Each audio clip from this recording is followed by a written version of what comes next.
Nessa tabela periódica, as propriedades variam periodicamente, da direita para a esquerda, de cima para baixo. Incrível. É um universo diversificado nos seus 82 elementos, ordenado, periódico, que aponta para um ser de extrema inteligência. E o que ele fez com esses elementos, Diogo? Todos eles têm propriedades, mas ele disse, agora vocês podem combinar entre si. E estabeleceu também regras de combinação, a regra do octeto, lembra dessa daí? Não. Será que o Gabriel lembra a regra do octeto, Gabriel? Preciso confessar que eu não fui um bom aluno.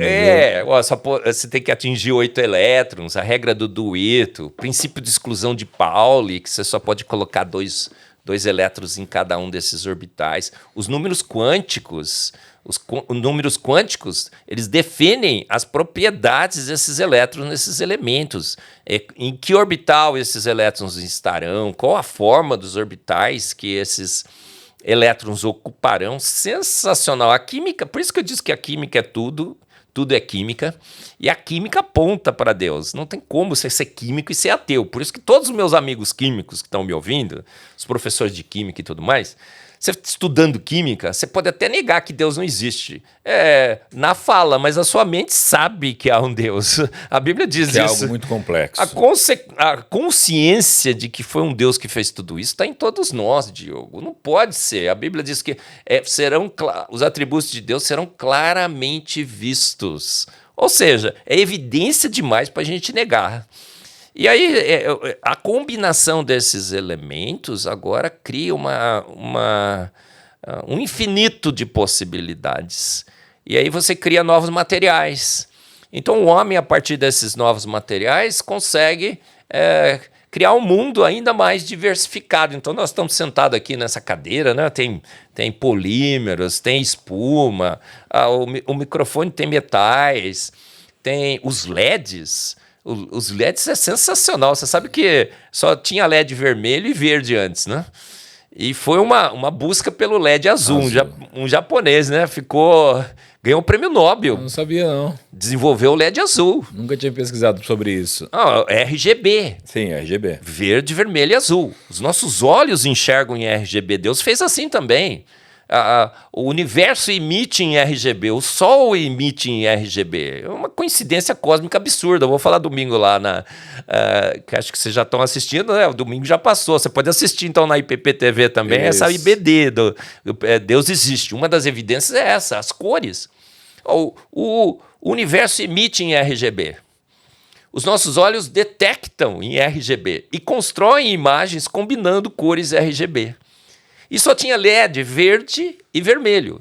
Faltava o azul para combinar, para criar luz branca. Para criar as outras cores, né? As três combinadas, Diogo, forma branco. Olha que coisa maravilhosa. Por que branco? Para o mundo não ser saturado em cores. O Sol emite em branco, olha só. Porque ele emite as três. Aí quando quiseram fazer uma lâmpada de LED branca, não tinha LED azul para combinar, para formar o branco. Aí foi um grande desenvolvimento. Eu estava assistindo nessas férias, né? Porque eu fiquei meio de boa aí. Cara, todo o desenvolvimento do LED azul, maravilhosa a estratégia. Homens feitos à imagem e semelhança de Deus. O japonês, eu não vou lembrar o nome dele, ele ganhou o prêmio Nobel por isso. Até que ele criou o LED azul. Aí agora, combinando os três, a gente tem todo esse jogo de LED que a gente tem sensacional. Os painéis de LED, né? Pesquisa o nome do japonês aí, Gabriel, pra gente. Nakashima, alguma coisa assim. Ele trabalhando numa empresa, até ele foi trabalhar no laboratório, ele era só um engenheiro da empresa, né? Todo mundo, nossa, ele não tem papers, ele não é um acadêmico. Ele até conta que ele foi colocado de lado, mas ganhou um prêmio Nobel pelo seu trabalho sensacional, feito à imagem e semelhança de um grande Deus. E quando surgiu o LED azul, pronto. Aí você pode fazer LED branco, amarelo, as cores que você quiser. Em LED, os painéis de LED, as lâmpadas de LED, com os elementos químicos. O LED é uma combinação de elementos químicos, das propriedades de semicondutores.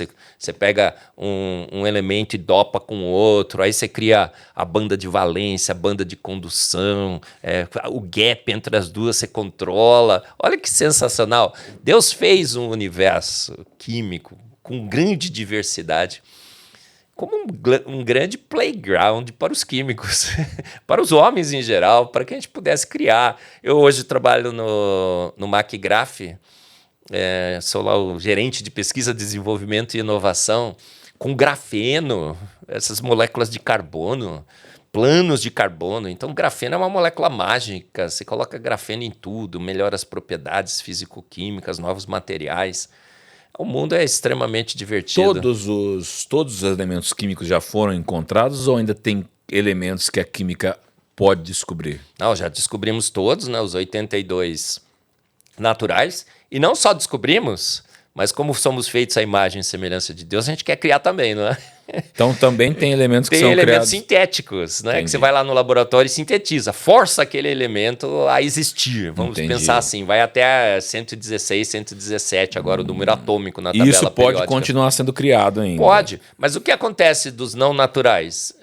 Eles têm tempo de vida muito curto. E aí eu brinco que é um brinquedo de físico. Entendi. Ele vai lá no laboratório, sintetiza, mede até algumas propriedades, mas como eles são instáveis, é difícil você encontrar uma aplicação. Não digo que não exista, mas é difícil você encontrar uma aplicação para os elementos não naturais, que já estão também listados na tabela periódica, mas o que Deus fez é sempre melhor, não é? É sempre perfeito. É.